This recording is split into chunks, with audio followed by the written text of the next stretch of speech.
Bueno, gracias Alejandro, gracias Nora, Lorena y a todos los demás integrantes y participantes, pero en particular a la institución Espacio Clínico Lacan Analítico que me extendió esta invitación.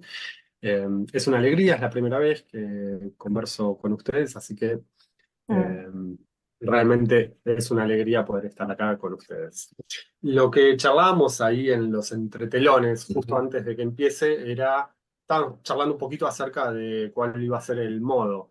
Y bueno, por ahí una de las cuestiones es que si ustedes van teniendo preguntas y no las quieren dejar para el final, se las pueden ir pasando, bueno, Nora o Alejandro, y ellos me las transmiten y las voy tomando durante la conversación o directamente se desmutean, yo no tengo problema, ¿sí? Se desmutean y vamos conversando. Me parece que cuanto más conversado va a ser más interesante.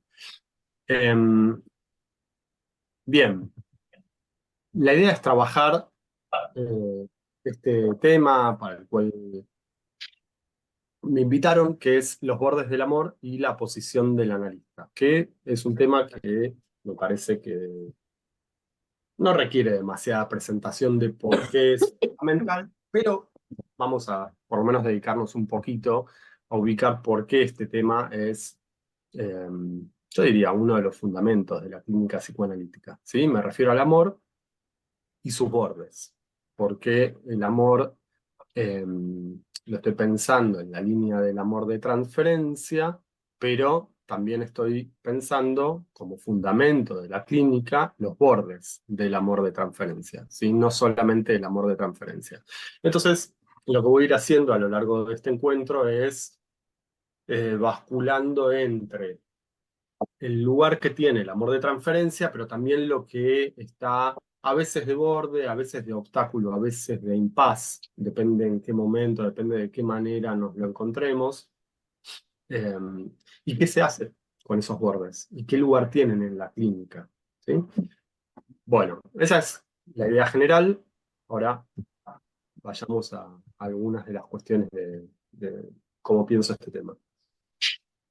Vieron que el tema de el anudamiento entre el amor y el dispositivo analítico está casi de entrada, ¿no? Porque si bien es cierto que la clínica psicoanalítica se inaugura con Freud a partir de una pregunta, que uno podría pensar que tal vez es una pregunta que recorre los primeros 20 años de la clínica freudiana, que es la pregunta por el síntoma, la pregunta por cómo se produce un síntoma y cómo se soluciona un síntoma.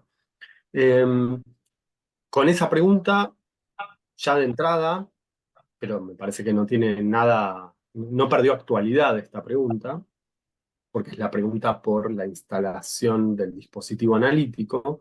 Esta pregunta nos lleva directo al amor, porque Freud plantea de entrada, y Lacan lo retoma en distintos lugares, con el desarrollo del algoritmo de la transferencia, en el seminario 8 también, en distintos lugares, que en todo caso podemos charlar y profundizar si quieren con sus preguntas, pero en distintos lugares ambos toman cierta dirección en donde el dispositivo analítico de entrada tiene dos pilares, el síntoma y la transferencia, ¿no? Solo que el síntoma va a venir a ser de alguna manera retomado por la transferencia, es decir, el síntoma va a ser síntoma en transferencia. Entonces, ya muy de entrada, Freud dice que para que el padecimiento pueda volverse analizable, ¿sí? Lo cual ya es toda una toma de posición. El padecimiento por sí mismo no es analizable. El padecimiento tiene que volverse analizable. Para que se pueda volver analizable tiene que ser formalizado en términos de un síntoma, dice Freud. Y si no se puede formalizar en términos de un síntoma, entonces Freud dice, esto no forma parte del dispositivo analítico. Y entonces Freud divide de esa manera las neurosis de transferencia, las neurosis eh, de defensa por un lado y por otro lado las que no entran dentro del dispositivo analítico, que son las de aquel momento, las que en un primer momento llamaban neurosis actuales, ¿se acuerdan? O sea que tenemos por un lado neurosis actuales y por otro lado las neuropsicosis de defensa o psiconeurosis de defensa, les va cambiando el nombre. Pero lo que particulariza a este conjunto la histeria, la neurosis obsesiva y todavía la psicosis, y me parece importante destacar esto, las psicosis están incluidas, lo que las particulariza es que hay conflicto psíquico, ¿no? Entonces, si uno va al texto de Neuropsicosis de Defensa, ese texto muy inicial, es un texto absolutamente actual, porque lo que Freud dice en ese texto es que para que el padecimiento pueda ser analizable, tiene que poder leerse el conflicto psíquico. Si no hay conflicto psíquico, no forma parte de las neuropsicosis de defensa, sino que en todo caso está dentro de las neurosis actuales, es decir, neurosis sin historia, por eso actuales, ¿no? Lo actual viene de ahí. Y entonces, en este conjunto de lo que sí es analizable, Freud dice, encontramos un conflicto psíquico que es la escisión entre un conjunto de representaciones y una representación excluida, heterogénea, que no entra dentro del conjunto y que va a representar, lo leo con Lacan, ¿sí? Representa al sujeto para el conjunto de los significantes. Entonces, el conflicto psíquico es la apoyatura, es ese antecedente, a mi gusto, de lo que Lacan va a llamar el sujeto dividido. Por eso estoy diciendo que este es el primero de los pilares del dispositivo analítico. ¿Se entiende por qué leo el conflicto psíquico como antecedente del sujeto dividido, ¿no? Porque en el conflicto psíquico el sujeto está dividido entre un conjunto de representaciones homogéneas entre sí y esta representación separada, heterogénea, que plantea justamente la inconciliabilidad en el territorio de las representaciones, decía Freud. Como se vuelve inconciliable, se la reprime, retorna a lo reprimido, produce un síntoma. No hay más conflicto, porque el síntoma es una solución. Es una solución si lo estamos leyendo de esta manera, el síntoma viene a solucionar la sutura del sujeto. Ya no hay más, no tenemos más sujeto dividido. Entonces, cuando alguien nos consulta con un síntoma y lo podemos leer, en realidad no hay sujeto dividido. Lo que tenemos es un síntoma sostenido en una identificación. Y trabajamos para poder leer ese sujeto, que es a producir en todo caso. O sea, hay que poder producir en la lectura, ¿no? En la operación analítica, hay que poder producir esa visión nuevamente. Entonces Freud dice, con esta, digamos, hasta acá, con la pregunta respecto de cómo se arma un síntoma y cómo se lo soluciona, ya ordenó de un primer modo el campo de lo analizable. Lo analizable es donde hay conflicto psíquico y retorno de lo reprimido bajo la forma de un síntoma. La angustia nos quedó por fuera. La angustia forma parte de las neurosis actuales, porque el paciente que está angustiado lo historiza, porque en la angustia, ¿sí? Es muy interesante ese primer desarrollo, porque la angustia es del orden de la actualidad. No hay historia de padecimientos en ese punto. Y como no hay historia de padecimientos, Freud no puede leer el conflicto. Y como no puede leer el conflicto, no puede leer un síntoma. Síntoma y angustia se excluyen, ¿no? Porque el síntoma evita la angustia. Por ende, Freud concluye en ese primer momento que el paciente angustiado no es analizable. Por supuesto, después esto, ¿sí? Va a ir cayendo. Pero me parece importante señalarlo porque Freud es muy consecuente con este armado de lo analizable que tiene en todos estos primeros 20 años.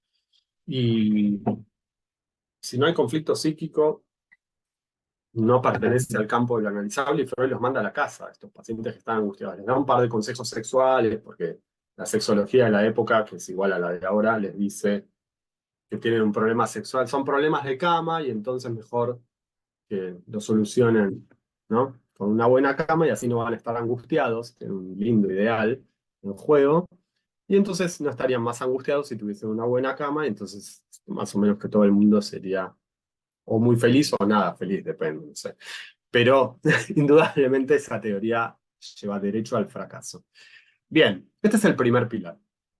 Y el amor de transferencia entra justamente acá. Porque Freud dice que a medida que avanzamos de esta manera, nos vamos encontrando con que se arma una demanda amorosa con aquel que sostiene ese lugar del oráculo, es decir, el lugar del intérprete del síntoma, ¿no? Entonces, empieza a aparecer el amor de transferencia en su versión, por lo menos la primera para Freud, que es la versión resistencial. El amor no es una resistencia, sino que más bien la resistencia hace uso de la transferencia, dice Freud. O sea, de ese amor que está allí.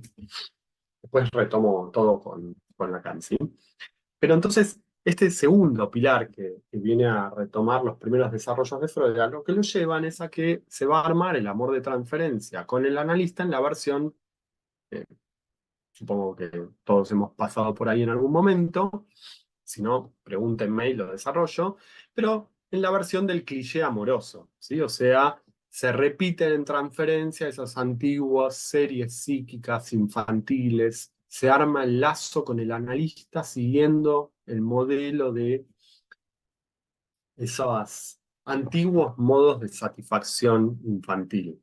Y entonces el analista viene a encarnar un rasgo de esa serie psíquica. Me parece que hay un ejemplo clásico dentro de nuestros grandes historiales para tomar una canción que conocemos todos, que es la del hombre de las ratas, ¿no? El hombre de las ratas, digo, para ubicar conceptualmente esto muy rápido y seguir, me parece que es un muy buen ejemplo. ¿Se acuerdan lo que pasa con el hombre de las ratas al principio del historial? Que llega con toda una serie de padecimientos en diversas formas, pero hay uno en particular, que es el que le da el nombre al historial, porque es lo que permite el pasaje de las entrevistas preliminares al tratamiento propiamente dicho, que es el tormento de las ratas. Y entonces, si vamos al historial del hombre de las ratas, van a ver que en la tercera entrevista, tan ordenadas cronológicamente, ¿no? Entonces, en la tercera entrevista del hombre de las ratas, el paciente se pone a contarle a Freud que hay en Oriente un tormento, que lo oyó, que no se puede sacar de la cabeza, que está todo el día con este tormento ahí dándole vueltas, y entonces se detiene y no se lo puede contar. Y Freud le dice que si no se lo cuenta, él no lo puede ayudar. El hombre de las ratas prosigue el relato, le dice que bueno, que hay un tormento en Oriente, donde se agarra una lata, se detiene otra vez.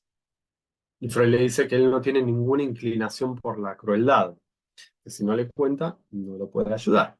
El hombre de las ratas, por tercera vez, sigue el relato. Dice, bueno, agarran una lata, la ponen en el ano, se detienen otra vez. Freud ya se ve que estaba como un poquito ofuscado, ¿no? O sea, o se le pasaba la hora y venía el paciente que seguía, entonces Freud se apura un poco, se apresura, pero tiene una intervención que es muy interesante.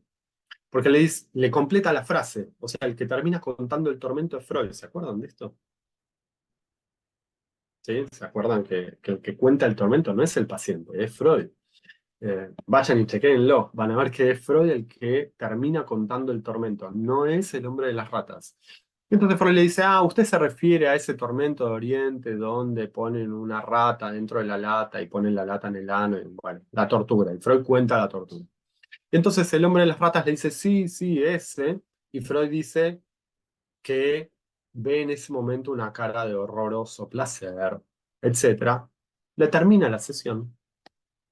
El hombre de las ratas se levanta, le da la mano a Freud y le dice cómo se despide. Alguien, por favor, que me recuerde cómo se despide el hombre de las ratas de Freud en esa tercera entrevista.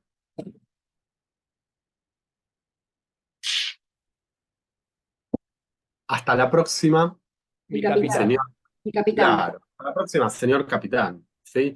Es decir, que tiene un lapsus en transferencia donde se arma la serie, esta serie psíquica a la que aludía recién, con el cliché amoroso, amor y odio, ¿no? ¿Sí? O sea, para Freud, la transferencia en la vertiente hostil y la transferencia erótica, las dos son parte de la transferencia obstáculo. Y entonces se arma la transferencia constituyendo esta serie entre el padre cruel, el que perturbaba el goce sexual infantil del hombre de las ratas, el capitán cruel, que es ese fantasma que se le arma y del cual se desprende el tormento, y ahora el Freud cruel, con el cual, por supuesto, se arma la transferencia obstáculo. Bien, entonces, de esta manera Freud dice, estamos en el campo de lo analizable, porque La transferencia es obstáculo, pero al mismo tiempo es justamente el motor del análisis, porque lo que queremos es que esa fantasía se pueda poner en juego, pero no la fantasía en sí misma, sino lo que al hombre de las ratas se le pone en juego en esa fantasía, es decir, lo que se le juega con el padre Cruel, que se desplazó al capitán Cruel y que ahora se desplazó a Freud Cruel, es decir, la serie. Después lo retomo con Lacan con el objeto, ¿sí? Y entonces acá me parece que estamos en el punto de la instalación de la transferencia más clásico, que es que el sujeto reencuentra en el otro un rasgo propio y que la transferencia se instituye en el punto en donde se reencuentra eso propio en el otro. Lo va a plantear de esta manera Lacan en el seminario 8, ¿no? La transferencia es del orden de un reencuentro en principio, no solamente, ¿sí? Pero en principio es del orden de un reencuentro de un rasgo propio que el sujeto desconoce, pero que se lo encuentra en el otro. Pero que cuando se lo encuentra en el otro, la transferencia es obstáculo y motor a la vez. Es motor porque permite analizar ese objeto que el sujeto fue, pero ahora lo permite analizar en el campo del otro, es decir, que lo reencuentra, pero en el otro, y se sostiene el lazo, ¿sí?, con el analista. Y al mismo tiempo es obstáculo porque el paciente no quiere asociar más, porque ahora sentado atrás lo tiene al capitán Cruel o al padre Cruel. Entonces, lo va a asociar libremente. Por eso Freud dice, me parece muy interesante, porque hay cierta vacilación de Freud en este punto, dice, bueno, esto es un problema, es una resistencia, le pone el nombre, resistencia. Pero ¿es una resistencia a qué? Me parece que acá vale la pregunta. ¿Es una resistencia, en ese caso, a cómo se instala la transferencia o es una resistencia del método pensar que el paciente ahí tiene que asociar libremente? Entonces Freud después avanza y dice que, bueno, en realidad esto es un nuevo modo de recordar, es el recuerdo en acto. ¿Se acuerdan? Recordar, repetir, elaborar, y Lacan lo retoma. El que le dé la mano a Freud y le diga hasta la próxima, señor capitán, ese actuar en transferencia no es una resistencia, va a terminar diciendo Freud. Es un nuevo modo de recordar, es el recuerdo en el actuar con el analista. Bueno, esto nos va a llevar directo a los desarrollos del seminario 8 del banquete de Platón. ¿Sí? ¿Por qué? Después vamos a los bordes. ¿Sí? O sea, estoy recorriendo primero como la zona más, a mi gusto, central del amor de transferencia y después ubicamos los bordes del amor. El banquete de Platón. ¿Lo tienen? ¿Lo han trabajado en conversaciones anteriores? Yo para saber en qué punto estamos, a ver cuánto me meto o cuánto lo paso rápido. Oriéntenme ustedes.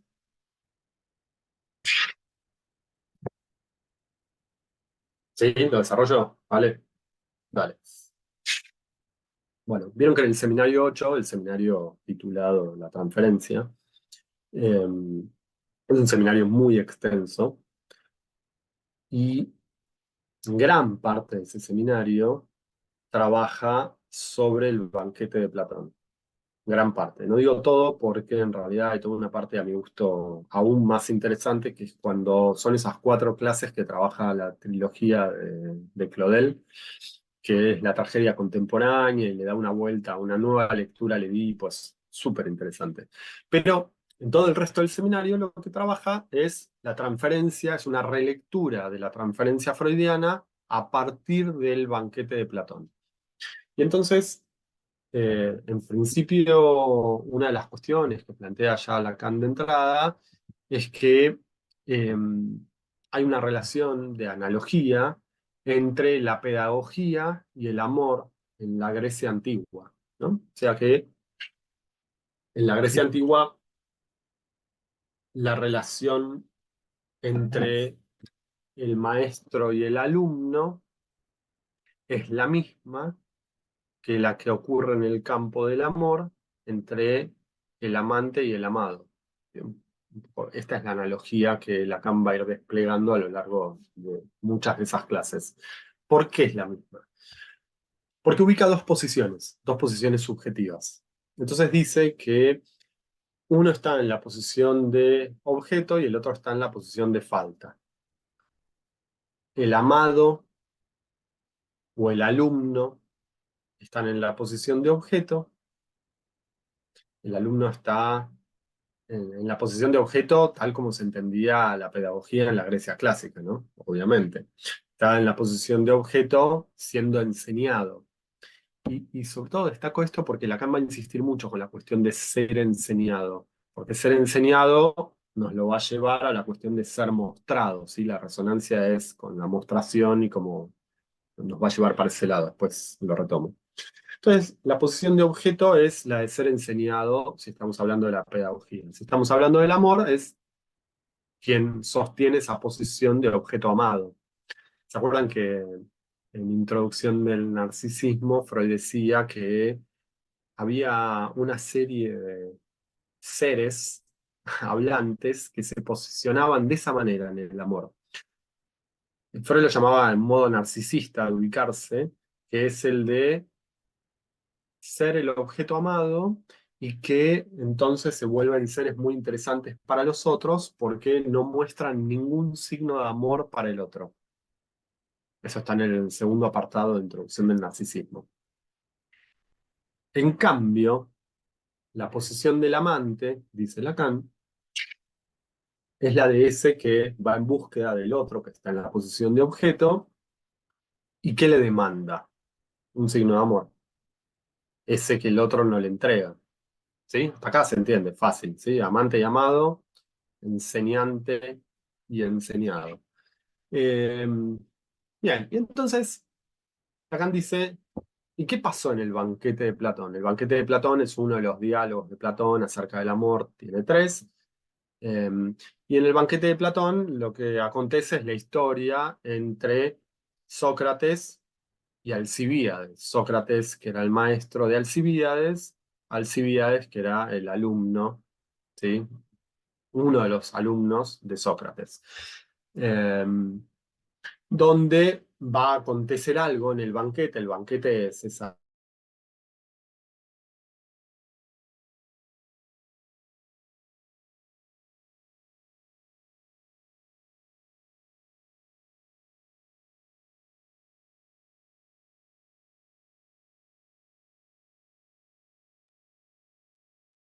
Me ha quedado congelado, Leopoldo. No, me parece que salió de la reunión, sin querer. A ¿Ah, ver sí? si. No, porque puede seguir hablando, hablando y capaz que no se da cuenta. Ujú. No está congelado, sí. Sí. A A ver ver, si se da cuenta.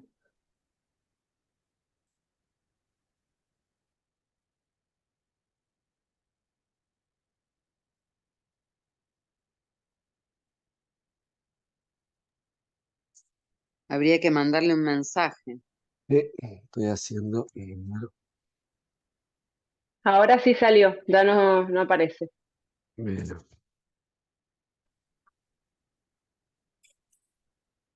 A ver, acá estoy de vuelta. ahí está.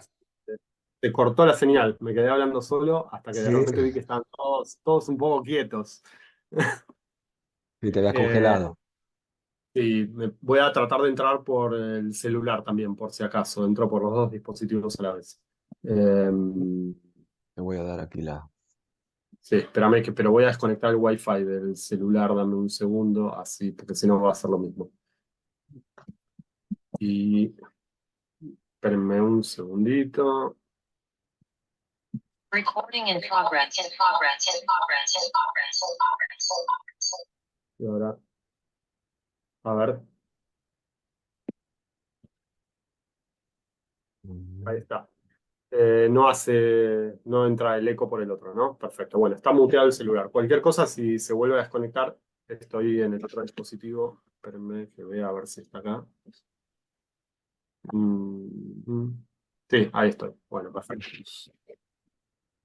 Cualquier cosa estoy conectado con el celular. Bueno, ¿qué escucharon hasta? Vamos Porque con el de repente banquete. Banquete y estabas presentando a Alcibíades y a. perfecto, llegamos al Ciudades, bueno, bárbaro. Bueno, la cuestión es que entonces el banquete de Platón es uno de los tres diálogos donde Platón plantea que se realiza este encuentro para charlar acerca del amor, que es un encuentro que tiene reglas y estoy un poco distraído porque estoy asegurándome que esté conectado el celular, por si acaso. Que tiene reglas, que tiene una regla fundamental, que es la de que se van a ir pasando la palabra y van a ir haciendo el elogio del amor. Es decir, que los invitados al banquete, al igual que en una sesión analítica, tienen la palabra y se la van a ir pasando y tienen que ir haciendo el elogio del amor. Lo que me interesa de esto es que Alcibíades no fue invitado al banquete. Alcibíades, que era el amado de Sócrates en la previa del banquete, en la historia anterior a Alcibíades, que era un héroe de Grecia, ¿sí? Era el joven bello, pero era el héroe de Grecia, tenía las grandes conquistas. Era el amado de Sócrates, pero nunca había pasado nada. Saben que en la Grecia antigua, en la relación pedagógica, había derecho a roce. No había pasado nada. Y entonces Alcibíades era el amado, Sócrates era el amante. Alcibíades no lo invitan al banquete, empieza el banquete, se van pasando, ¿sí?, la palabra y van haciendo el elogio del amor, hasta que de repente irrumpe Alcibíades, como en el medio de una sesión analítica, irrumpe la pasión amorosa y rompe con la regla fundamental, tanto en el banquete como en la sesión analítica, es decir, no asocia más libremente. Y en el caso del banquete de Platón, Alcibíades no respeta la regla que se puso y se produce una doble torsión, dice Lacan. Hay una doble torsión, porque en ambos casos, ya sea en una sesión analítica como en el banquete, se estaba hablando de algo y ahora se pasa a actuar con alguien. Ven que es una doble torsión, porque se hablaba de algo, ahora ya no se habla de algo, se habla de alguien, Sócrates, pero además se lo actúa. ¿Por qué? Y porque Alcibíades irrumpe haciéndole una declaración amorosa a Sócrates, una declaración amorosa pasional que es del orden del reclamo, ¿sí? O sea, le reclama que le dé un signo de amor. Es decir, que se invirtieron las posiciones. Ahora, como en un análisis, como decía Freud y como está destacando Lacan, se invirtieron las posiciones. Ahora, quien estaba en el lugar del amado pasa al lugar del amante, reclama, demanda un signo de amor de parte del analista, que ahora está en el lugar del amado. Es decir, está en el lugar de objeto. ¿Sí? ¿Me siguen hasta acá? Ahora el analista está en el lugar de objeto, se le reclama un signo de amor, Sócrates está en el lugar de objeto, se le reclama un signo de amor, y entonces Lacan dice, Sócrates nos da la primera interpretación analítica en la historia occidental. Sócrates es el paradigma del analista en la Grecia antigua. ¿Por qué? Porque el modo en el cual interviene Sócrates con Alcibíades, dice Lacan, nos sirve para pensar a nosotros la posición del analista en la transferencia. Porque ¿qué hace Sócrates? Sócrates le dice, eso que tú dices, se entiende, ¿no? Alcibíades, la demanda amorosa es intensa, irrumpió en el medio del banquete, es el héroe de Grecia, estaban todos haciendo el elogio del amor, eran los ciudadanos ilustres de la Grecia antigua. Alcibíades cae borracho con dos amigos en el medio del banquete, totalmente borrachos, y le dice, me estuviste calentando el agua durante mucho tiempo y no te tomaste el mate, ¿no? Más o menos así se lo dice. Y entonces Sócrates, que Lacan dice, va a realizar la interpretación analítica, señala el impudor, ¿sí?, de Alcibíades en esta suerte de escrache que le hace, porque le hace un escrache, ¿sí? Lo escracha delante de todos, lo deja mostrado delante de todos.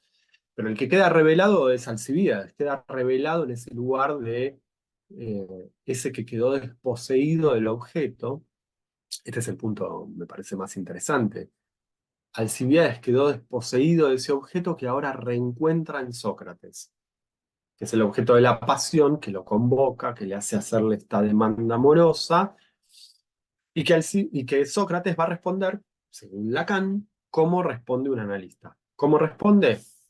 Redirigiendo la demanda hacia un tercero, dice Lacan en el seminario 8. Y esto es lo que quiero que pensemos y le hagamos una lectura crítica, ¿sí? Porque a mi gusto no es esa la posición del analista. Pero Lacan dice esto. Dice en el seminario 8 que la posición del analista es la de redirigir esa demanda hacia un tercero. Es decir, cuando el analizante o Alcibíades producen esta metáfora, es decir, que pasan del lugar amado al lugar de amante, y entonces se establece la demanda amorosa con el analista lo que hace es redirigir esa demanda a un tercero. Freud hacía esto, ¿se acuerdan? Freud nos decía, cuando aparece la demanda, abstinencia y manejo de la transferencia. ¿Cómo? Eso que usted dice no es conmigo, es con su padre. Freud metía al Edipo. O sea, el Edipo le funcionaba como clave de lectura. Le decía, eso no es conmigo, es con su padre. Redirige a un tercero. Que es lo mismo que hace Sócrates. Lacan no lo inventó esto, lo leyó en Freud. Dice, Alcibíades le hace la demanda a Sócrates y Sócrates le dice, eso que vos decís no es conmigo, es con Agatón, el dueño de casa. Es la misma intervención que Freud. ¿Se entiende? O sea que esa intervención que Freud llama manejo de la transferencia es la que Lacan dice es la operación analítica con la demanda amorosa. En el seminario 8.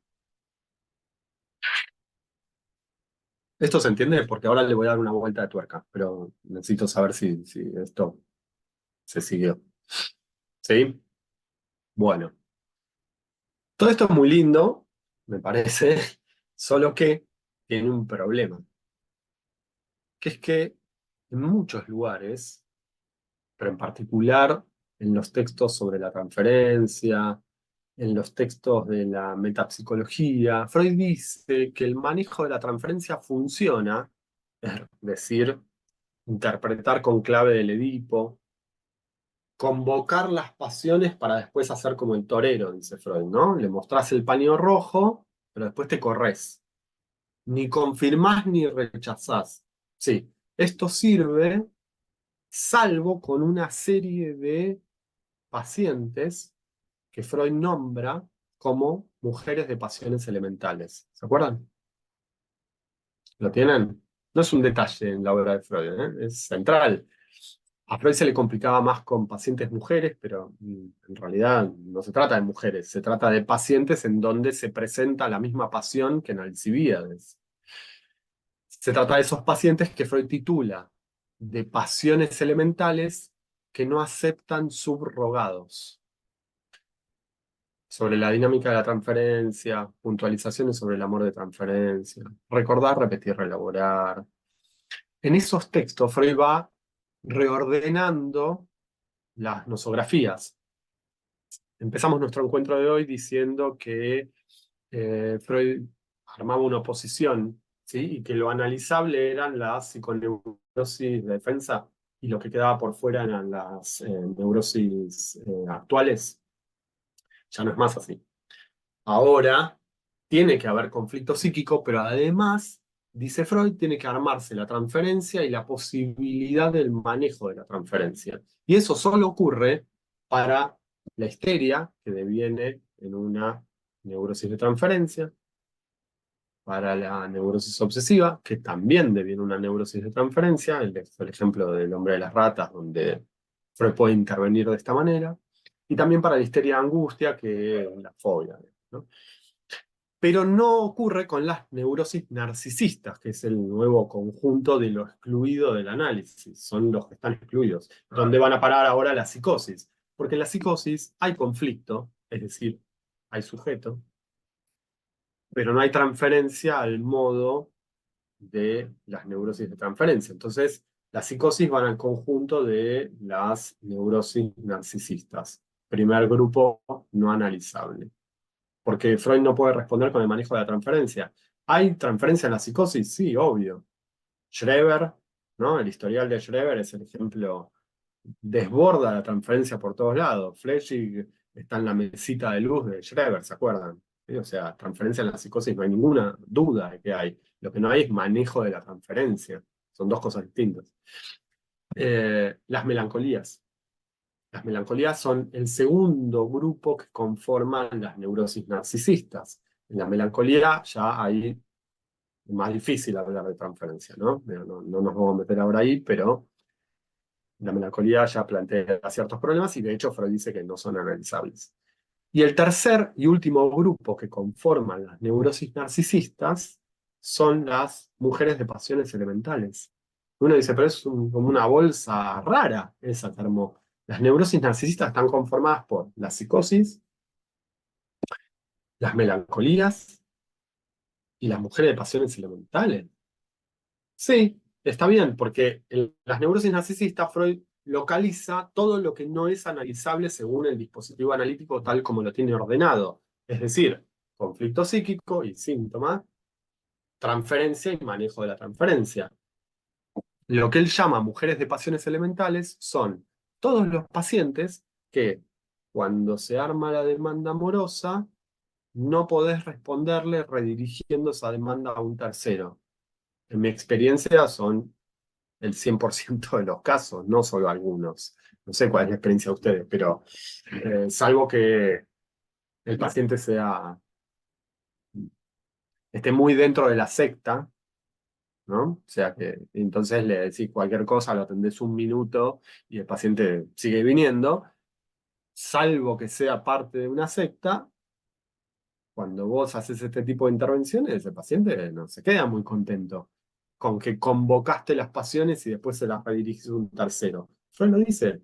Dice, los pacientes, los de pasiones elementales, es un problema porque convocamos las pasiones, ¿no? Abrimos esas pasiones demoníacas y no las podemos volver a mandar al averno, dice Freud. Y sin embargo es lo que intenta hacer. Y entonces por eso introduce esta nueva nomenclatura, que es el nombre de un obstáculo del dispositivo, no es el nombre de un diagnóstico. Este es un poco uno de los ejes del libro, Bordes del Amor. Las pasiones elementales no es una nueva categoría clínica que podemos introducirla en el DSM-6 cuando salga. O sea, no es una nueva categoría clínica, es el nombre de un problema, es el nombre de un obstáculo nuestro, es el nombre de un obstáculo del método. ¿Por qué? Porque queremos abordar la pasión por la vía de redirigirla a un tercero, y como muchas veces eso no sale, lo tratamos como si fuese un nuevo tipo clínico, pero no es un nuevo tipo clínico. El border no es un nuevo tipo clínico, es una forma del amor. Esta es la idea, ¿sí? Entonces Freud dice que esto no le resulta con estos pacientes. Y dice, no aceptan subrogados. ¿Qué son subrogados? Y que él se vea subrogado por el padre. Que Sócrates se vea subrogado, sustituido por Agatón. ¿Se entiende? O sea, esa redirección de la demanda de un tercero es un subrogado. Y Freud dice, bueno, hay pacientes que no aceptan subrogados. Por suerte, uno le diría a Freud. Es decir, que el problema no es un nuevo tipo clínico. Este borde del amor no es un nuevo tipo clínico, es un problema del método. Es un problema de cómo entender el manejo de la transferencia. Por eso Lacan no se detiene en el seminario 8. Y tiene que avanzar respecto de este desarrollo de cómo intervenimos cuando se plantean las pasiones. Entonces, en ese sentido, y habíamos dicho 1 hora y después dejar espacio como para poder conversar, ¿no? Ubicaría 2 o 3 ideas más, y si les parece, conversamos, ¿sí?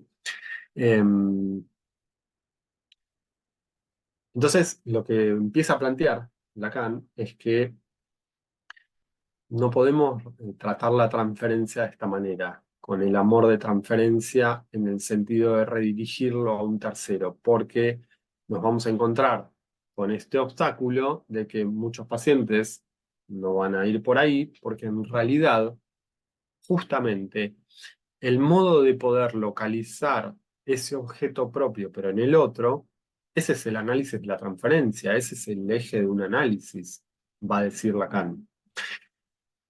Lacan define en el seminario 8, en el seminario 11, el análisis como el análisis de la transferencia. O sea, dice, el análisis es el análisis de la transferencia. Esta es toda una toma de posición en relación a la dirección de la cura, ¿no?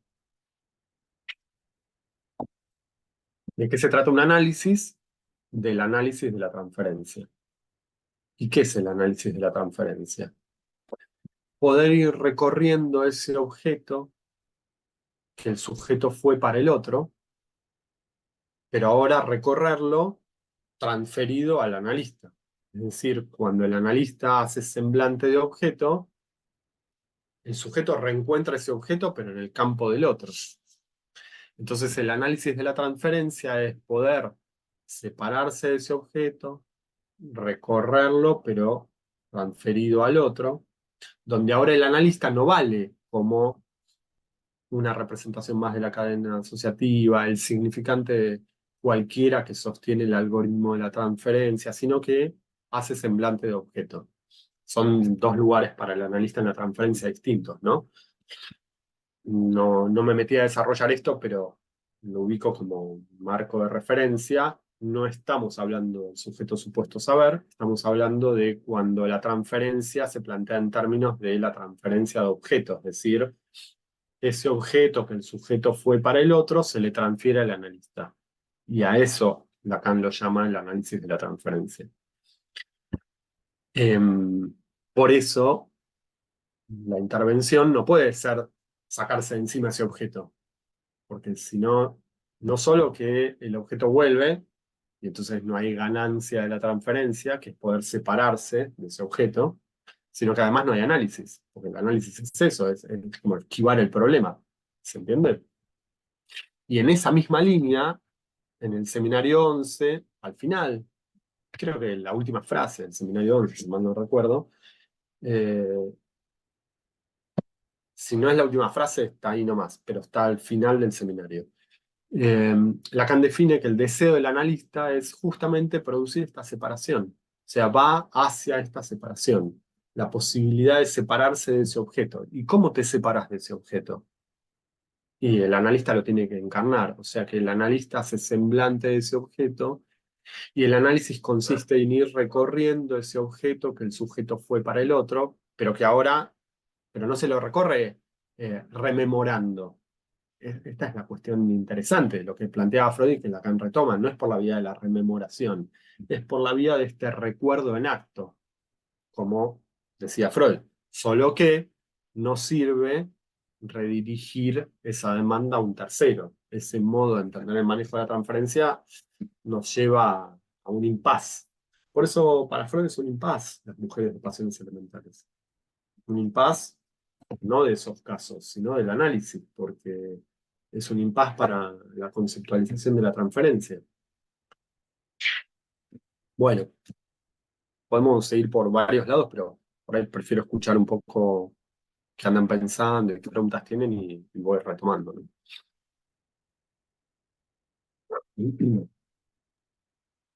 Bueno, si hay preguntas que o levantan la manito aquí del Zoom o directamente se desmutean. Claro.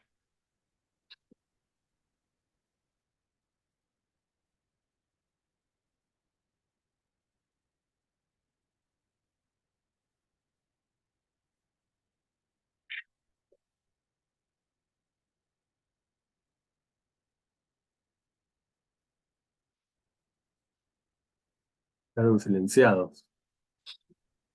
Yo te quiero preguntar, Leopoldo, porque me quedé como enganchada con esto que vos estabas comentando con el hombre de las ratas, de Sí.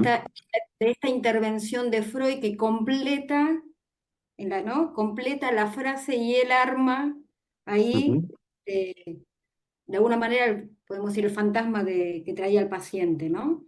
Ajá. Eh, eh, y ahí hay una intervención de Freud, ¿no? La intervención del analista. Y no me quedó muy claro, o si lo podías decir, cuál era tu idea de esa intervención de Freud, si como Ujú. algo equivocado, acertado, si es como un manejo de la transferencia de lo que vos estás hablando o es un mal manejo de la transferencia. Mm, Está bien. A mí me parece que esa intervención es previa a lo que estamos llamando manejo de la transferencia, porque esa intervención es la que permite la instalación de la transferencia. ¿Sí? O sea que es la intervención que en ese caso posibilita el pasaje de las entrevistas preliminares al tratamiento propiamente dicho, o como Freud llamaba, entrevistas de ensayo al tratamiento, ¿no? Eh, si es una vacilación calculada del analista o no, no lo podemos saber. Podemos suponer que Freud ya había leído, Freud leía muy rápido y muy bien, ¿no? Estas cuestiones. A lo largo del historial, Freud habla todo el tiempo del complejo paterno, que es el núcleo de la neurosis. No solo del hombre de las ratas, sino el núcleo de la neurosis. Y cuando habla del complejo paterno, lo ejemplifica justamente con el hombre de las ratas y dice que el padre cruel era el perturbador del goce sexual de este niño, entonces, y va haciendo toda la construcción de la neurosis infantil del hombre de las ratas. Freud ya lo había leído. Ahora, si eso lo tiene presente o no cuando hace esta intervención, no lo sé.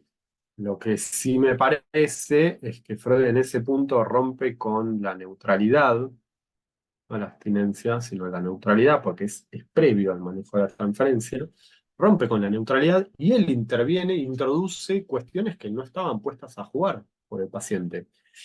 Pero es una intervención feliz por los efectos que tiene. O sea, la intervención la leemos como una intervención por el efecto, ¿no? ¿Y el efecto cuál es? Y que Freud pasa a ocupar un lugar en la economía libidinal del paciente. Eso, digamos, si Freud lo calculó o no lo calculó, no lo sé. Pero vieron que son esas intervenciones que permiten la instalación del dispositivo, que a veces se calculan, a veces no, eh, pero que nos dan la pauta de que, por los efectos que tiene, en la lectura sabemos que Freud entró en la serie del Capitán Cruel. En la conferencia sobre la terapia analítica, me parece que Freud conceptualiza esto muy bien, porque al principio dice que para que haya entrada en análisis, o sea, para salir de las entrevistas de ensayo y pasar al tratamiento propiamente dicho, la libido tiene que pasar del síntoma, el tormento, al analista. Y que el analista vale como un nuevo objeto libidinal en la economía del paciente, ¿no? Ese es el lugar en donde lo dice, que ahora la transferencia va a pasar a constituirse en torno a este nuevo objeto producido por la transferencia, que es una transferencia artificial. Es artificial porque está producida por el análisis. Pero ahí el analista, digamos, es una producción. El analista no estaba desde antes, sino que es el resultado de la intervención. ¿Se entiende? O sea, no había analista antes de la intervención. Ahora hay analista en el punto en donde el analista entra en la serie de Padre Cruel, Capitán Cruel, Freud Cruel. Y entonces ahora el analista es ese objeto con quien se le juega la crueldad. A partir de ahí hay manejo de la transferencia. Ahora sí, si cuando se le juega la crueldad, Freud la confirma, rechaza la transferencia. Si rechaza lo que se le dirige como hostilidad, también rechaza la transferencia. Por eso Freud se ve llevado a tener que decir que no hay que ni confirmar ni rechazar. Hasta ahí está todo bien. El manejo de la transferencia no hay que ni confirmar ni rechazar. El problema es otro. El problema es redirigir esa demanda a un tercero. ¿Sí? Estoy tomando las dos cuestiones, todo lo que desarrollé antes y lo que vos me preguntabas, que me parece que se ubica en el tiempo anterior, en el de la instalación de la transferencia. Pero bueno, no sé si fue calculado o no, ni idea. Hay muchos casos donde el analista se lo lee por el efecto y que la intervención, bueno, fue una intervención fortuita, pero que nos sirve justamente a los fines de instalar la transferencia. Perdón. Hay algo, yo no sé si me acuerdo bien, no sé si es en los borradores del hombre de las ratas, porque hay como unos borradores también, Ujú. donde no sé o en el historial mismo, que en ese momento con el hombre de las ratas, este, creo que él separa el hombre de las ratas y dice, usted es cruel, usted me está Ujú, tratando como enojado. ujú, Y ahí es donde a mí me parece muy aleccionador lo que hizo Freud, porque por supuesto, lejos de hacer como hizo Sócrates, que se lo pase y no vuelva, ¿no? Es ujú, con otro tema. El gesto que hizo Freud me hace acordar a la crítica que le hacían los posfreudianos a Freud cuando decían que adoctrinaba, ¿no? Eso está en dirección de la cura, ¿no? Que ujú, adoctrinaba. Y Lacan toma partido por Freud y dice que a veces hay que adoctrinar. Y creo que un ejemplo puede ser cuando Freud le contesta a ese hombre de las ratas enojado, le dice, no soy yo, como vos dijiste, no tengo ninguna inclinación a la crueldad. No ujú, soy yo el que lo exige, es la teoría. Y ujú. ese gesto de decir, no soy yo, es la teoría la que exige que usted diga lo que tiene que decir, es como un empuje a que el sujeto supuesto saber no lo encarnará Freud, pero está en otra parte, es la Ajá, teoría. ajá. Ese detalle me parece lindo porque no es, está en la línea de lo que decís, de ni confirmar ni negar, pero hacer una maniobra que parece un adoctrinamiento, pero en definitiva es preparar al sujeto a las resonancias de lo que dice, o sea, una Ujú. rectificación subjetiva. Todo Exacto. eso me parece una maniobra admirable de Freud. Nada, eso quería Sí, agregar. sí, sí, Alberto, me parece muy interesante lo que traes, porque en definitiva, el punto, más allá de si el término es adoctrinamiento o no, me parece muy interesante esto que trae, porque efectivamente conduce a la posibilidad de que después Freud sea el que le cuenta el tormento y que entonces quede ubicado en esa serie, pero que al mismo tiempo el sujeto supuesto saber no sea encarnado por él, digo, porque si no se le Claro, vuelve un otro gozador, super yoico y claro. aplastante. Entonces, está muy bien. Sí, sí, me parece que ahí Freud no interviene. Bueno, por algo es el historial que da cuenta de un análisis.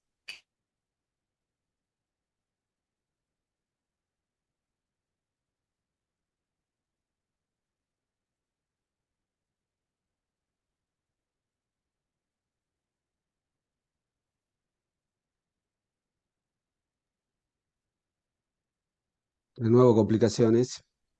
Estoy acá en el celular, porque Ah, bueno. evidentemente se quedó otra vez. Bueno, estaba acá. Seguimos, Ujú. seguimos con el celular.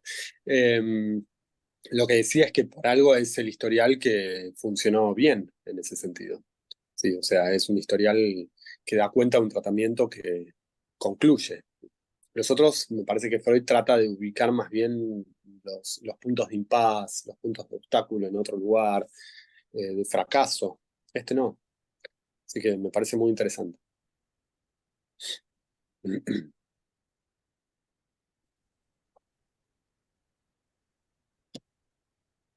Leopoldo, ¿y cuál es tu conjetura de cómo intervenir?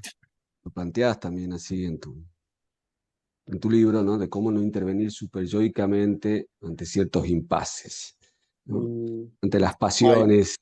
yo no te escucho. ¿Ah? Qué mal que estamos. Por alguna razón, A vos se te escucha ahora sí bien. los veo, pero dame un segundo a ver qué es lo que está pasando. A ver, ahora. ¿Me escuchás ahora? Ahora sí. Ahí está. ¿Ah? Bueno, Te ya preguntaba que está. planteas, ¿no? En el prefacio de tu libro, o esto, en algún lugar lo he leído, ¿no? De cómo intervenir o no intervenir, mejor dicho. ¿Cuál es la posición del analista para no intervenir superyoicamente ante estas pasiones o hasta estos impases que aparecen, ¿no? en, en los análisis? Y me Te parece que pedimos. eso no Ujú. sale a la deuda. No digo, porque también hoy en la clínica actual, ¿no? Esto que planteas como que planteaba Freud, ¿no? En las neurosis actuales, y que era indudablemente un problema del análisis, ¿no? Pero también en estas modalidades que se presentan hoy, ¿no? Sin historia, con grandes pasiones, poco, con poca predisposición muchas veces, ¿no? A que se instale la transferencia. Pero cuando se instala y aparecen estos impases, bueno, ¿de qué manera has conjeturado esto de las intervenciones que no sean de manera superyoica? Eh, Parece que intervenciones superyoicas pueden ser muchas y de muy distintos modos. Hay una en particular que me parece bastante frecuente y que es la que Alberto señalaba recién, pero no justamente la que él ejemplificaba, sino lo que él decía que no ocurrió en este caso, el adoctrinamiento, ¿no? ¿Pero por qué el adoctrinamiento? No, no por la cuestión de adoctrinar a alguien, sino porque hacer del otro un objeto, ¿sí? Me parece que la intervención se vuelve superyoica cuando hacemos del otro un objeto, que justamente ahí es donde entra a jugar el super yo, ¿no? El super yo en donde el sujeto pierde su falta en ser, donde el sujeto supuesto saber se desarma, y entonces entramos en este otro registro, que es el sujeto reducido a un objeto, sea la voz, si estamos hablando de esa vertiente del super yo, o ya sea los más otro registro del super yo.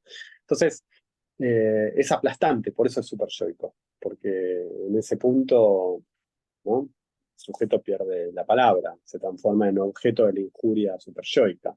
Aunque lo digamos con las palabras más lindas, pero por eso decía el adoctrinamiento, porque me parece que el adoctrinamiento hace del otro un objeto de nuestro saber, y es el paradigma de lo que Lacan termina nombrando como super yo, el otro del saber que se vuelve aplastante, aplastante en el sentido de objetado.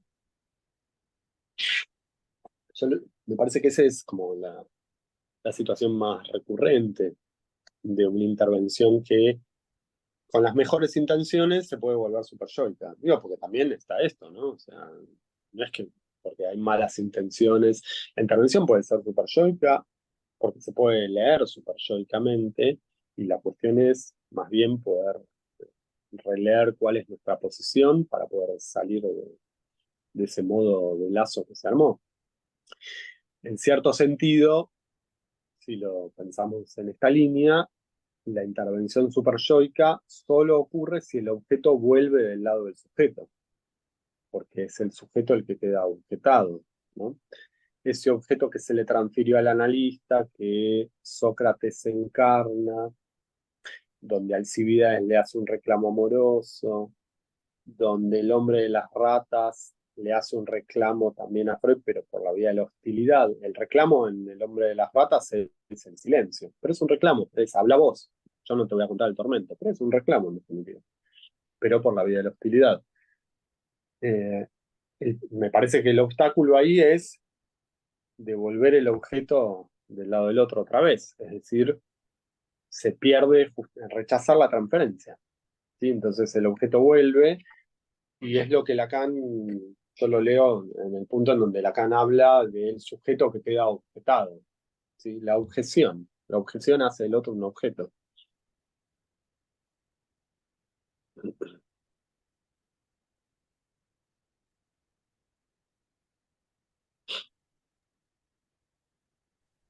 Buenas tardes, Leopoldo. ¿Se escucha? Perfecto. Sí, bueno, me gustó mucho tu claridad en la forma de transmisión y me quedé pensando en algo que la verdad que hacía mucho que no lo traía, ¿no? Cuando decías, bueno, que el síntoma bueno, el síntoma es como una solución a la división subjetiva y que de alguna manera lo que hace el síntoma es cerrar, ¿no? Y pensar cómo el amor de alguna manera ocupa ese lugar a veces, ¿no? Esto de cierra un poco, o sea, de alguna manera de cierre frente a esta división subjetiva, ¿no? Pensaba en la clínica, ¿no? Cómo intervenir en la clínica cuando se presentan esta queja por la pareja, ¿no? O que esto, de lo que no anda, de estos malentendidos que hay, pero bueno, de alguna manera me acordaba en alguna oportunidad, Estela Solano en Argentina, hablando un poco de esto, decía que, bueno, que teníamos que tener mucho cuidado en la intervención clínica con las parejas, digamos, tenía que hacer una intervención muy cuidadosa, porque claro, eso estaba sintomatizado y podíamos provocar un estallido ahí, ¿no?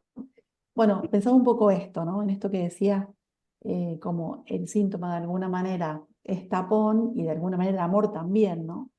Y pensaba, bueno, cómo intervenir o cómo será esta intervención lo suficientemente cuidadosa para no provocar un malestar superior. Bien, está bueno. En realidad me parece, no sé, charlémoslo entre todos, ¿no? Pero me parece que son muchas preguntas en una. ¿Por qué? Sí, Porque efectivamente el síntoma es una solución, ¿no? Desde Freud en adelante, creo que esa es como la primera genialidad de las muchas que tiene Freud, donde el síntoma es una solución y no algo a eliminar, como se lo piensa desde la psiquiatría, la psicología en general, ¿no? El síntoma es algo a eliminar y lo más rápido posible. Para nosotros el síntoma es justamente aquello con lo que vamos a poner a trabajar. ¿Pero por qué?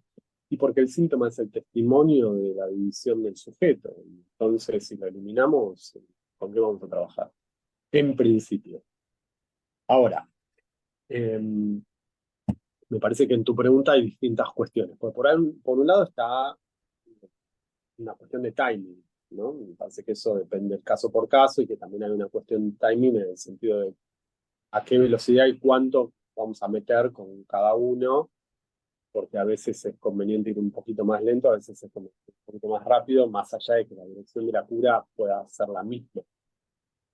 Entonces, me parece que ahí en el sentido del tapón tiene más que ver con cómo uno va leyendo la posibilidad de soportar la angustia. Creo que es clave. El timing no es un más allá de que no lo solemos considerar como en los fundamentos del psicoanálisis. Después en la práctica sí, porque eso está presente, no nos notamos, ¿no? En una aceleradora a fondo si parece que el paciente está demasiado. Eso es uno. Pero al mismo tiempo me parece que lo que vos traes hay una pregunta que es de otro orden, que ya sí apunta fundamentos, que es ¿qué hacemos cuando el amor está jugado, por ejemplo, por el maestro, ¿no? Cuando el paciente viene y te habla de problemas amorosos, y como vos decías, en la pareja, pero la pareja no viene, ¿no? Viene solo uno. Hablo de ser un tratamiento de pareja, pero mantengámonos en el tratamiento individual, ¿no? Entonces, viene y te habla de sus problemas amorosos, ¿no? Comida de todos los días. Entonces, te habla de sus problemas amorosos, ¿pero qué dice? A mí, punto, es la segunda fundamentalidad de Freud. Dice, hay que causar la transferencia, porque si no, no se puede tratar esa situación. Es decir, tiene que actualizarse con el analista. Que si no, estamos hablando acerca de una situación, pero que en realidad el paciente nos muestra esa situación, pero nosotros no podemos incidir sobre eso. Porque está bien, es cierto, nosotros podemos hacer una lectura de la situación, podemos intervenir de diferentes maneras, alguien puede estar más advertido en su posición, todo eso está muy bien, es necesario, pero al final de cuentas, todo eso no alcanza, dice Freud.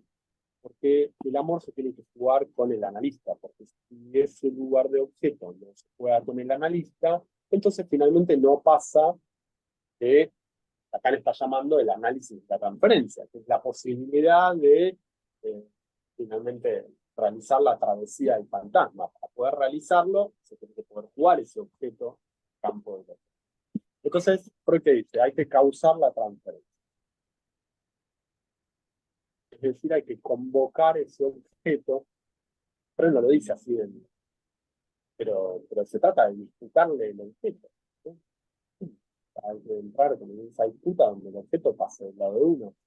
Si el objeto está puesto en el otro, semejante en la vida cotidiana amorosa del paciente, podemos hablar de eso, podemos hacer un montón de cosas, pero en definitiva la transferencia nos armó en este sentido, en el sentido del analista siendo semejante. Entonces me parece que ahí la respuesta de Freud es que tiene que producir la metáfora amorosa en el análisis, pero no confirmar ni rechazar una vez que se produjo. ¿Se entiende esto? O sea, la metáfora amorosa es la sustitución de la posición del paciente como amado por la posición de amante.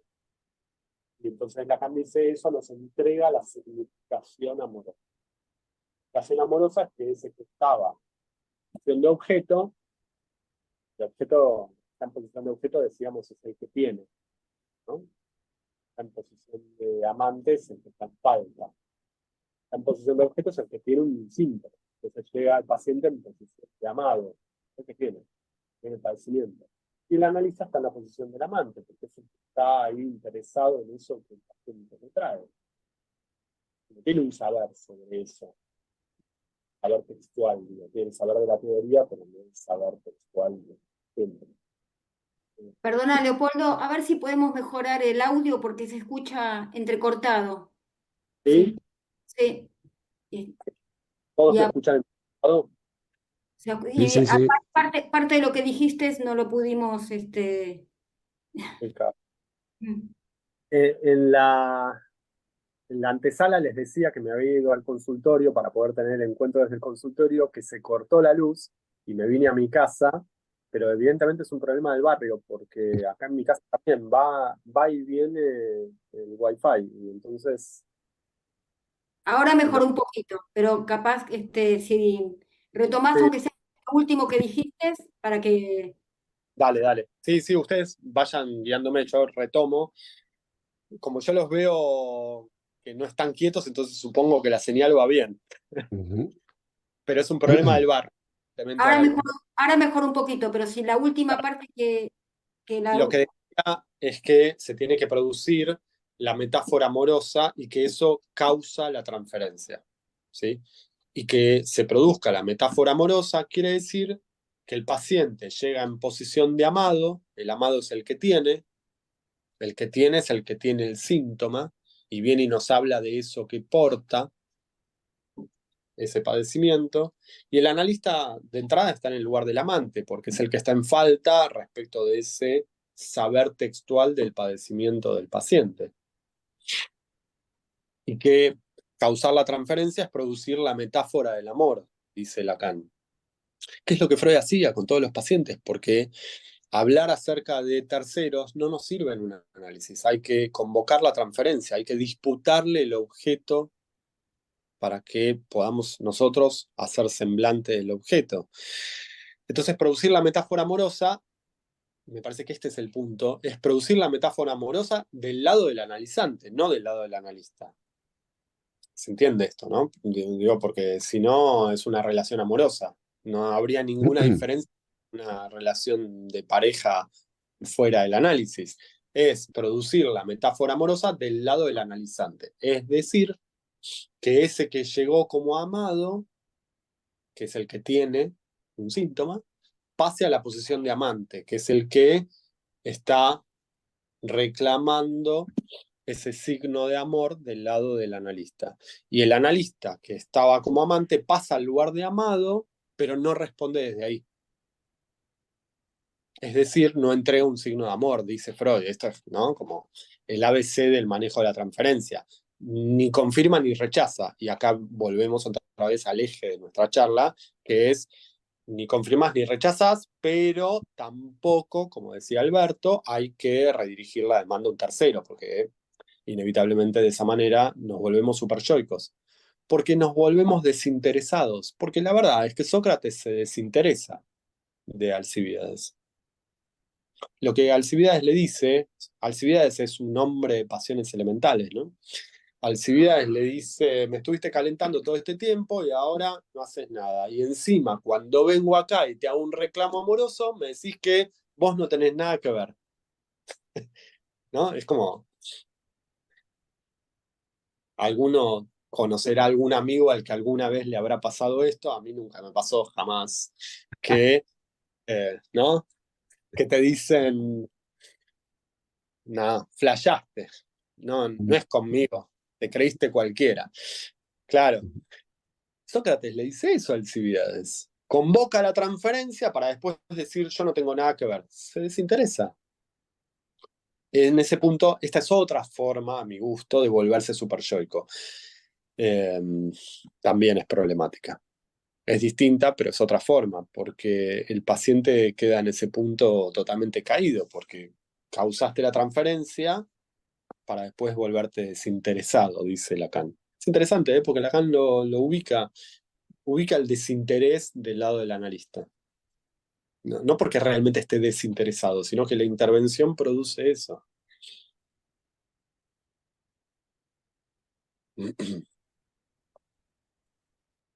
Sí, a mí me parece eh, que, que hay algo, no sé, por ahí, cuando vos decís que, que hay una metáfora del amor, me parece que eso es, me hace acordar al ejemplo que da Lacan de los leños, del leño, ¿no? Como que se extiende una mano, la del Erastés, del amante, y el amado enciende y hay como una especie de reciprocidad, Ujú, de, de- de fogata que funciona. Bueno, esa es la metáfora del amor, donde hay una sustitución del amante por el amado. Me ujú. parece que, bueno, acá es donde yo discrepo con esto, porque me parece que eso sería este, armar la posición de que hay algo que realmente concuerda, que hay una No, especie de reciprocidad.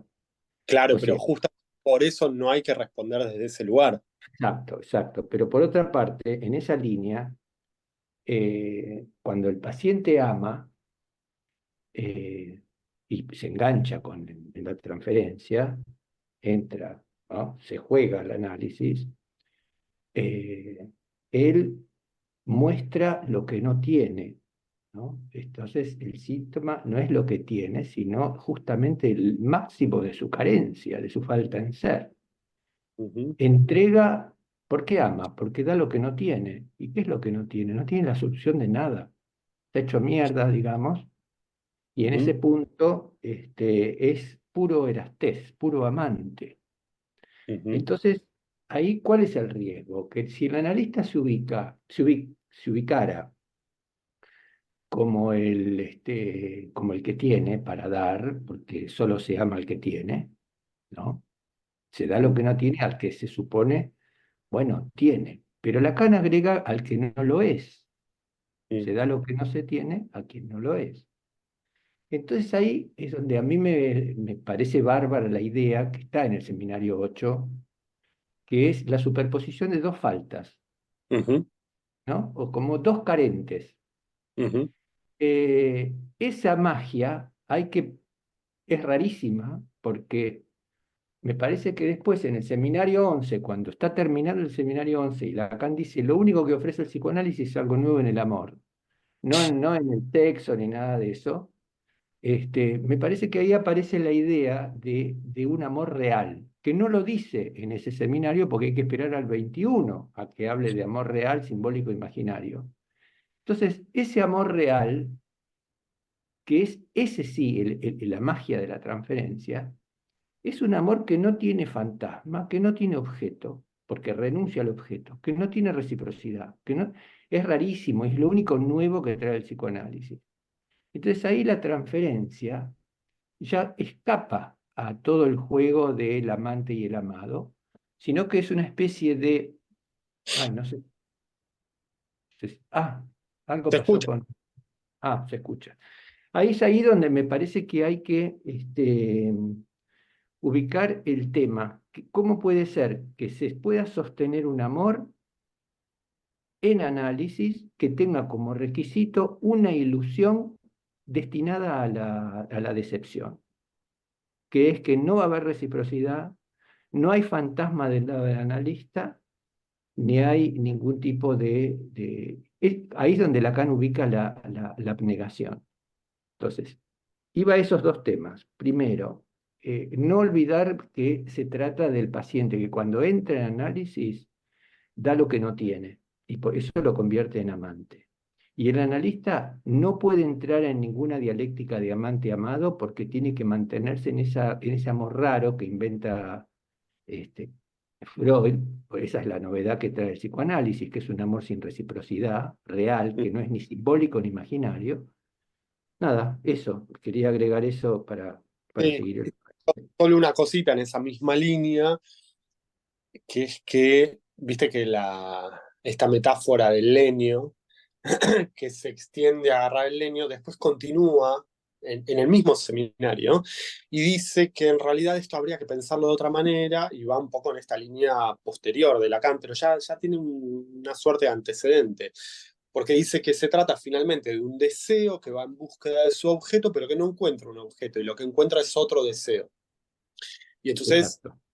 no hay reciprocidad, porque es un deseo que encuentra otro deseo. Y entonces ahí me parece que, bueno, ya tenemos un antecedente de este amor real. Sí, realmente. Exacto. Sí, sí, bueno, bárbaro. Iba Ujú. eso. Sí, sí, sí.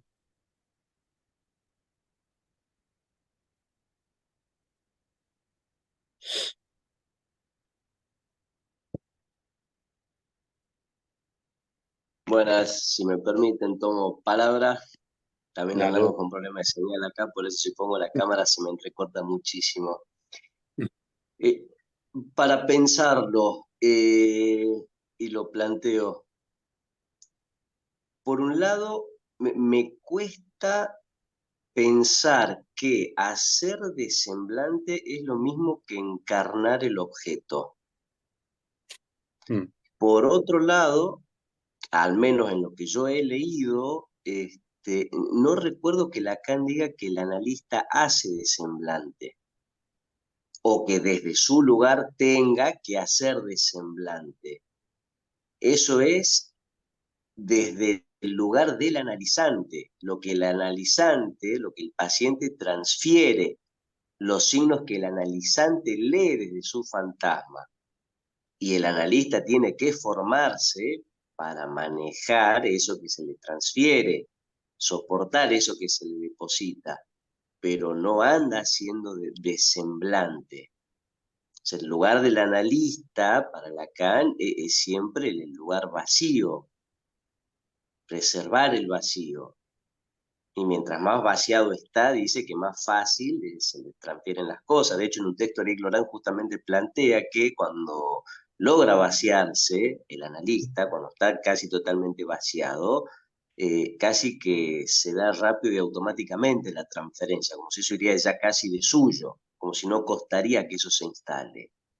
Y en última, si Lacan lo dijo, de que debe hacer de semblante, me parece en todo caso que lo reformula en el discurso del analista. Porque en el discurso del analista pone el objeto en el lugar del analista, que es diferente a decir que el analista hace o anda haciendo semblantes o ocuparse de cómo semblantear, porque si no me parece que eso llevó, y aún ocurre bastante, que los analistas andan preocupados en cómo vestirse, en qué muestran, y en algunos casos han ido hasta estudiar de teatro, para No, pero pensarlo. está bien, me parece, son dos temas, ¿no? El de semblante y encarnar y el de si hace o no hace semblante. Respecto al semblante y encarnar, me parece que son dos cosas distintas. En todo caso, si yo los tomé como sinónimo, fue por la exposición y la velocidad, pero son dos cosas distintas. Me parece que encarnar eso que a uno se le transfiere sería superyoico, ¿sí? O sea, volviendo a la cuestión, creo que no es lo mismo encarnarlo que hacer semblante en el sentido en que al menos yo lo entiendo. Ahora, eh, Me parece que en el seminario 17 justamente plantea al analista como semblante, lo cual no quiere decir, me parece, conversémoslo a ver qué piensan, pero me parece que hacer semblante no es que uno quiere ocupar tal lugar o se viste de tal manera o se propone hacer algo, no es un hacer, ¿no? Porque en definitiva acá vamos derecho a la pregunta por el acto analítico, que no es el orden de un hacer, sino de un decir. Y que en todo caso el semblante sería no rechazar eso que se le transfiere, pero no proponerse, bueno, ahora voy a ser el capitán cruel y voy a ver cómo hago para sostener ese lugar. Me parece que semblante no es eso, sino no rechazar eso que se pone en juego, en donde, bueno, son los semblantes que van a estar en juego en ese análisis porque es lo que se transfiere, pero no porque uno elija actuar de algo. En ese sentido, si hacer semblante es ese actuar, estoy totalmente de acuerdo con que no se trata de que hagamos ningún semblante. Eh, Me parece que en todo caso es no rechazar los semblantes que ponen en juego. Ahí sería otra cosa. Exacto, yo estoy 100% de acuerdo con lo que dice Leopoldo, es así. Y además, en el seminario, en la conferencia que dio Lacan, que se llama La Tercera, Mm. hace un elogio de Anna Freud porque dice que estaba muy capacitada para el semblante y que, suerte que no lo pudo escuchar porque se había muerto, pero dice que porque hacía semblante de caca de mosca, se ve que era medio fea. Entonces, el semblante que está en juego, como dice Leopoldo, no es hacer facha o vestirse bien, sino semblante de objeto. Pero objeto, en esa conferencia de la tercera dice, no sabemos qué carajo es el objeto. No tiene forma. Entonces, semblante de algo que no tiene forma, y si más o menos te pareces a una cagada de mosca, estás más o menos bien orientado. Ujú. Así que nada que ver, Gastón, con el tema de como si el semblante fuese a hacer facha. No, totalmente de acuerdo. Por eso me encantó la vuelta de rosca, porque hubo una lectura en este sentido y por mucho tiempo se creía que había que hacer semblante. Sí, del orden de un hacer. Ujú. Ujú. De semblantear, sea Semblante de algo que nadie sabe qué es. Ujú. Bueno, Si muchas justamente. vos, veces el acto con un hacer tan payasada, ¿no? Por eso. claro, Ujú, tal cual, y eso, ujú. Leopoldo, te recuerda, en el mismo conferencia dice, hagan como yo, no me imiten, con lo cual es una contradicción. Y ahí dice, Claro. yo hago de payaso, sean distendidos. Y claro, porque en televisión hizo de payaso con un saco a cuadrito y un moño así de grande, con lo cual mostró que hacer semblante de objeto no tiene nada que ver con ninguna forma de los ideales del yo. Ujú. Por Sí, eso, sí. en ese sentido, Ana Freud es admirable. Ujú. Se ve que tenía cara ¿Puedo, de nada. puedo decir algo? Sí. Hola. Dale. Ah, bueno. Igual, o sea, no puedo dar cuenta de qué seminario, de dónde, etcétera, sino por ahí de mi propia experiencia analítica. Y es algo que, bueno, nada, me cayó así una ficha y se me ocurrió en el momento y lo quería compartir y por ahí está re mal, pero lo quiero decir igual. Hablando de todo bueno, todo esto de la transferencia, del amor de la transferencia, de la posición del analista. Y en un momento, mientras escuchaba, pensaba en esto por mi propia experiencia, de cómo en el proceso de un análisis, cómo ese amor se convierte en amor al inconsciente, más Mm. allá del analista. Que bueno, por ahí es lo que yo estoy sintiendo en este momento, ¿no?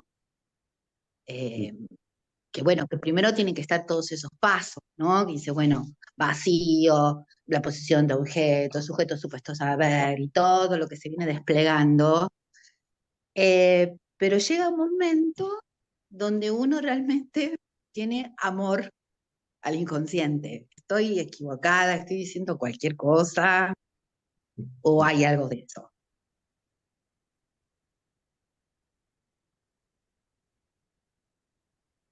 ¿Quién quiere responder? ¿Eh?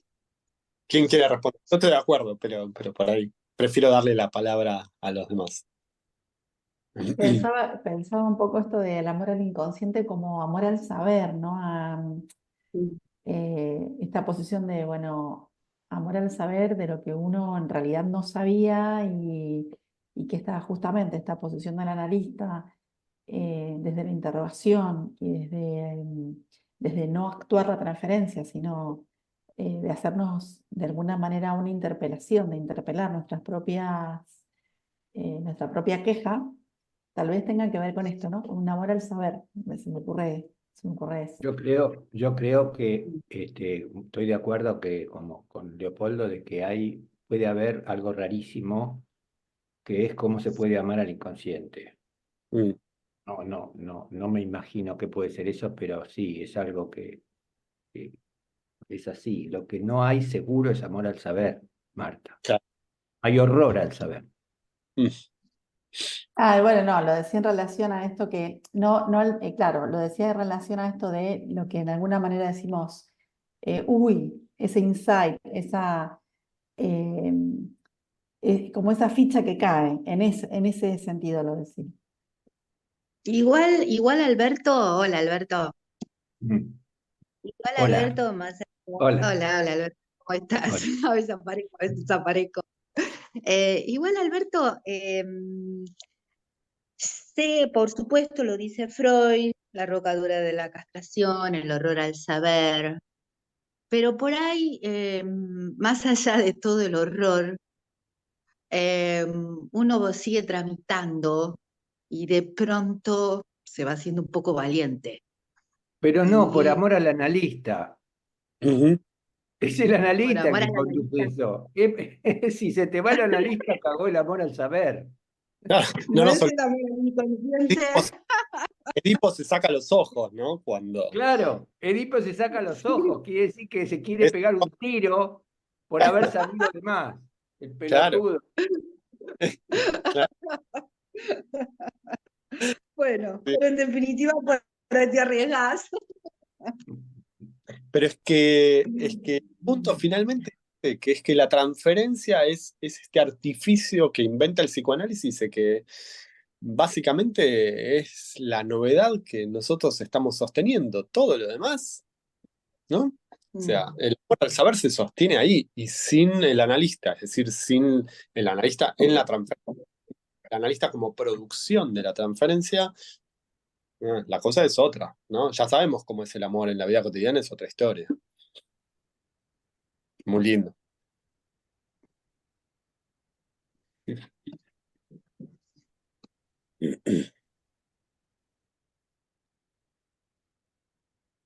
Bueno, si no hay más preguntas, vamos a dar por finalizada. Le agradecemos a Leopoldo. Les agradezco yo a ustedes, la verdad, muy lindo espacio, me encantó. Y sobre todo, bueno, el interés y la cantidad de preguntas, muy lindo espacio. Les agradezco. Están dejando Muy muchos, agradecidos, muy agradecidos. muchas gracias a través del chat. Un genio, Sí. Leopoldo, ponen aquí. No, gracias a ustedes, de verdad.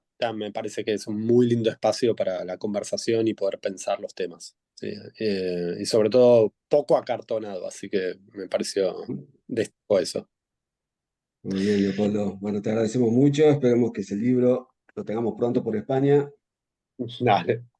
¿Está en Sí, ebook? por versión digital, Y por, Ah, para está afuera. por digital. Argentina. Y por Argentina. Sí, fuera de Argentina en versión digital. Sí. Ajá. Pero por problemas de Argentina, porque estoy tratando de enviarlo y Argentina no puede enviar nada a ningún lado, es tremendo. O sea, voy al correo argentino, quiero enviar algo acá a Chile, ni siquiera estamos hablando de mandarlo a España y llega creo que dentro de 2. Así que bueno, por ahora O en sea versión que digital. en tu página está el libro, porque aquí preguntan y la venta por internet si ahí está en ebook. Sí, yo lo tengo en versión impresa para Argentina, en versión digital para el exterior. Cuando ande por allí, llevaré ejemplares. Muy bien. Bueno, te esperamos Bueno, pronto por aquí entonces. Dale. Agradecerle a muchísimas todos gracias. también que hayan participado y que muestren siempre interés por este espacio. Nos vemos la próxima. Abrazo Gracias. grande. Muchas gracias. Gracias, Muchas Leopoldo. gracias, ¿eh? Chao, chao.